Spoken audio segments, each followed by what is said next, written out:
Hello friends, নিয়ে এলাম তোমাদের জন্য একটা নতুন রেসিপি। কাঁচা আমের দিন তো চলেই এলো, আর এই দেখো আজকে আমি কি বানাচ্ছি। আমগুলো ছোট ছোট করে কেটে নিলাম, প্রেসার কুকারে এটা সেদ্ধ করে নিলাম, তারপর ছাঁকনি দিয়ে এটা ছেঁকে তার পাল্পটা বার করে নিলাম। এর সাথে দিয়েছি আমি বাতাসা। তোমরা কি আইডিয়া করতে পারছো আমি কি বানাচ্ছি? আমি বানাচ্ছি আমসত্ত্ব কাঁচা আম দিয়ে।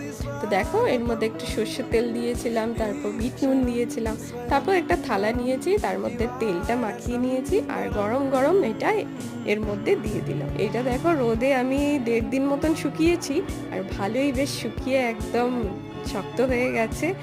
এরপর তো আর কি বলবো, রেডি এটা কাটার জন্য, যেটা খুব ফেভারিট একটা জিনিস আমার।